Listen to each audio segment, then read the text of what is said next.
आपके जैसे competition exam में पूछे जा रहे हैं, ठीक एक बार हूबहू मैं वैसे ही इस एनसीईआरटी बेस एकदम क्वेश्चन लाया हूँ, क्योंकि सिंपल क्वेश्चन तो आजकल आ नहीं रहे हैं। इसलिए जैसे क्वेश्चन पूछा जा रहा है मैं वैसे ही आपके लिए खोज कर 10 एकदम सवाल लाया हूँ। तो आइए स्टार्ट करते हैं। आप देखेंगे तो आपको समझ में आएगा। देखिए, उत्तल दर्पण में प्रतिबिंब हमेशा छोटा बनता है।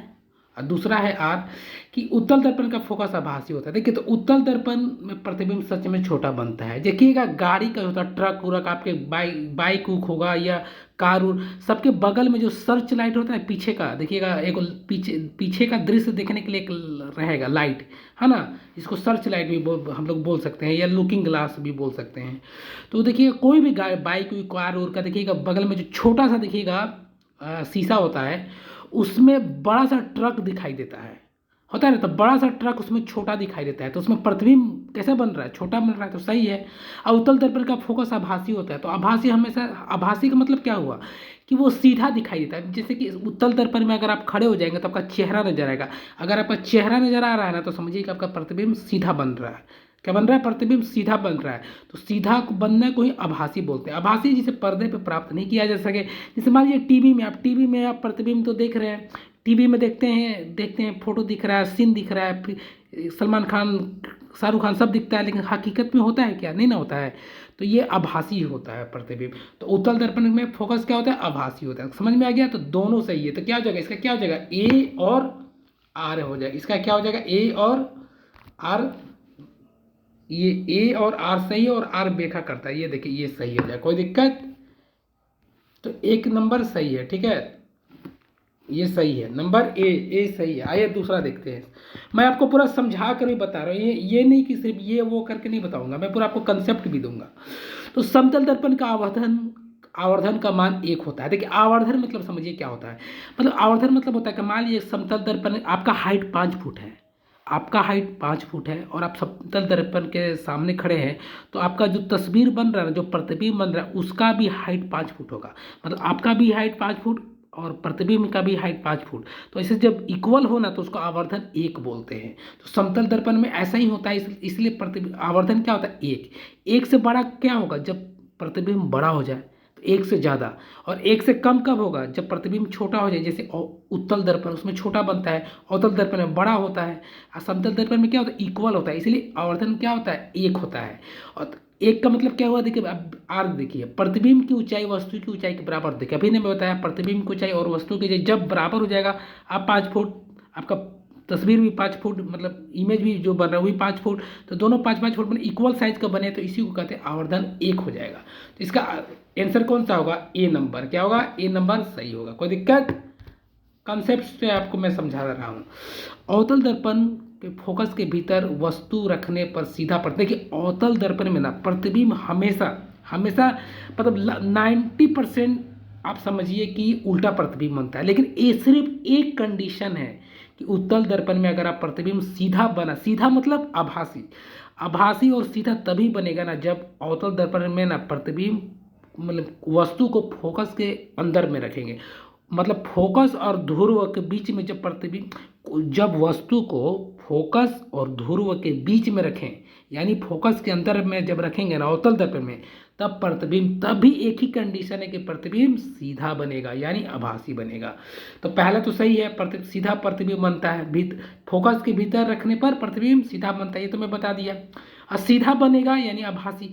जब सीधा का मतलब ही होता है आभासी, तो दूसरा में क्या हो? इस स्थिति में प्रतिबिंब आभासी बनता है। तो ये दोनों सही है, तो ए और आर सही है, और आर व्याख्या करता है, सही है, कोई दिक्कत? इसका भी क्या हो जाएगा? ए सही हो जाएगा, कोई दिक्कत?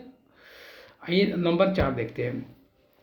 उत्तल दर्पण का उपयोग वाहनों के साइड मिरर, देखिए मैंने आपको बताया कि उत्तल दर्पण का उपयोग कोई भी गाड़ी के साइड में लगाए रहते हैं, ताकि पीछे का दृश्य दिखे, पीछे का बड़ा चीज छोटा नजर हो जाता है। तो पहले से ही है, उत्तल दर्पण विशेष क्षेत्र का आभासी प्रतिबिंब। हाँ, अभी मैं आपको बताया कि उत्तल दर्पण आभासी प्रतिबिंब बनाता है, मतलब प्रतिबिंब सीधा बनाता है, सीधा मतलब आभासी। तो ये दोनों सही है। तो इसका भी क्या हो जाएगा? इसका भी ए सही हो जाएगा, कोई दिक्कत? अभी तक देखिए सबका ए सही हो रहा है। अब आइए नंबर 5 पे देखते हैं। वस्तु और समतल दर्पण के बीच की दूरी क्या है? 5 मीटर। मान लीजिए ये दर्पण है, क्या है? ये दर्पण है, कोई दिक्कत? और यहाँ पे एक वस्तु है, इसका बीच की दूरी कितनी है? 5 मीटर। क्या है 5 मीटर। तो वस्तु और प्रतिबिंब की दूरी, अब मैं आपको बात बता रहा हूँ। मान लीजिए कि ये दर्पण है ना, और आप इससे 5 मीटर की दूरी पर खड़े हैं ना, तो आपका प्रतिबिंब ठीक दर्पण के पीछे 5 मीटर पे बनेगा। पर आप अगर 5 फुट के हैं तो प्रतिबिंब भी 5 फुट का बनेगा। आप 5 फुट का है तो प्रतिबिंब भी 5 फुट का बनेगा। आप 5 मीटर की दूरी पे हैं तो प्रतिबिंब दर्पण से 5 मीटर पे ही बनेगा, मतलब सेम डिस्टेंस पे बनेगा। तो क्या बोला, वस्तु और प्रतिबिंब के बीच की दूरी। अब यहाँ से देखिए, ये कंडीशन था, तो यहाँ से यहाँ 5 थे, 5 है ना यहाँ से, और यहाँ से प्रतिबिंब का है, प्रतिबिंब यहाँ पर है। आप यहाँ खड़े हैं, अब प्रतिबिंब यहाँ खड़ा है, तो दोनों को बीच की दूरी कितना हो जाएगा, 5 + 5 10 हो जाएगा। क्या हो जाएगा, नंबर सी, यानी 10। आप जितने दूरी पर खड़े रहेंगे समतल दर्पण पे, उतना ही दूरी आपका प्रतिबिंब और दर्पण के से की दूरी 5 होगा। आपका 5 दर्पण से, और दर्पण से प्रतिबिंब का दूरी 5, तो दोनों का बीच का क्या हो जाएगा, ये दोनों का बीच में क्या हो जा रहा है, ये क्या हो जा रहा है, बीच का 10। समझ में आ गया, तो क्या हो जाएगा 10 मीटर। आप समझ रहे होंगे, मुझे पूरा विश्वास है आप समझ रहे होंगे, इतनी अच्छी से मैं आपको कंसेप्ट दे रहा हूँ। नंबर 6 पे आते हैं। यदि आपतन कोण 45 डिग्री है तो परावर्तन किरण और अभिलंब के बीच का कोण क्या है। मान लीजिए, देखिए ये आपका ये है कंडीशन, कोई दिक्कत।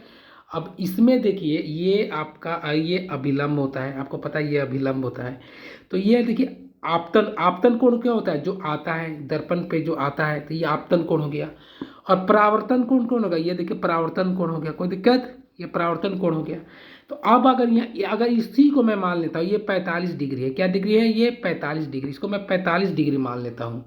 अगर मैं इसको 45 डिग्री मान लेता हूँ तो ये भी 45 डिग्री पे हो, क्या होगा, ये भी 45 डिग्री पे होगा, याद रखिएगा। क्योंकि याद रखिए, आपतन कोण और परावर्तन कोण हमेशा बराबर होता है, कोई दिक्कत। यहाँ पे अगर मैं इसको भी 45 मानता तो ये भी 45 डिग्री ही होता, तो ये 45 होता तो ये भी 45 हो जाता। तो आपतन कोण जितना डिग्री का बनाता है अभिलंब के साथ, उतना ही परावर्तन कोण वो भी अभिलंब के साथ उतने ही डिग्री बनाता है, याद रखिए। आपतन कोण परावर्तन कोण क्या होता है, बराबर होता है। तो आपतन कोण 45 है तो परावर्तन कोण क्या होगा, वो भी 45 है, तो इसका आंसर क्या हो जाएगा, नंबर बी, कोई दिक्कत नहीं। आइए नंबर 7 देखते हैं। समतल दर्पण में प्रतिबिंब का आवर्धन होता है। देखिए, हम आवर्धन क्या बताएं, समतल दर्पण में ये दर्पण है, और अगर आप यहाँ पे आपका हाइट 5 फुट है, तो आपका जो प्रतिबिंब का हाइट है ये भी 5 फुट का बनेगा। तो इसी को आप 5 फुट, प्रतिबिंब का भी हाइट 5 फुट, तो इसी को सेम हो जा रहा था, इसी को क्या बोलते हैं, आवर्धन बोलते हैं। तो इसका आवर्धन क्या होगा, एक होता है। एक क्यों होता है, क्योंकि बराबर रहेगा तो एक, बड़ा रहेगा तो एक से ज़्यादा, छोटा रहेगा तो एक से कम, कोई दिक्कत। इसका क्या हो जाएगा आवर्धन, एक, क्या हो जाएगा, एक, कोई दिक्कत। आइए नंबर 8 पे देखते हैं। मैं आपको कंसेप्ट के साथ बताते जा रहा हूँ, मुझे पूरा विश्वास आपको समझ में आ रहा है।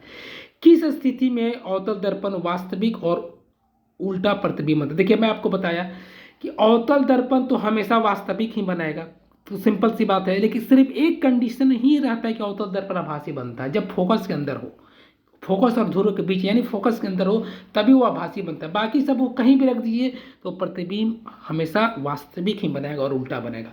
तो फोकस के भीतर, ये तो फोकस के भीतर क्या होगा, ये नहीं होगा।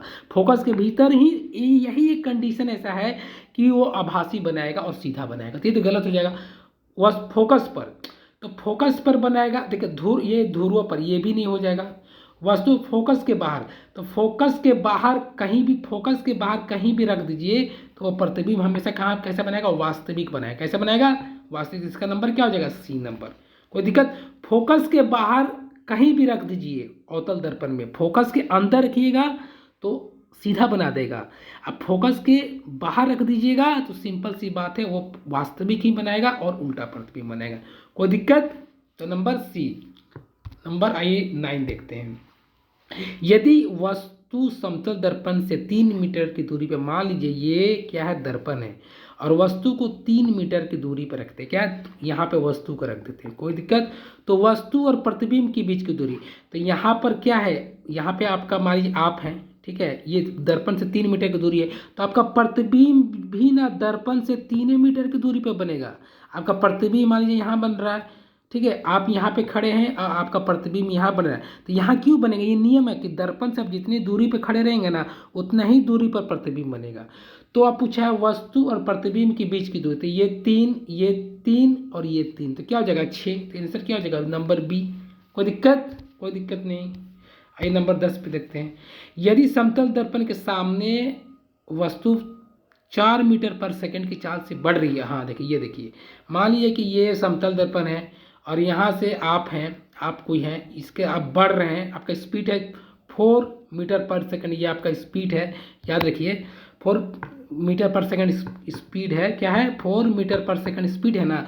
तो दर्पण में आप यहाँ दिखाई देगा कि दर्पण की ओर, आप दर्पण इधर से दर्पण की ओर जा रहे हैं, तो प्रतिबिंब भी दिखाएगा कि दर्पण की ओर सेम, वो भी 4 मीटर पर सेकंड का ही स्पीड से वो भी आएगा।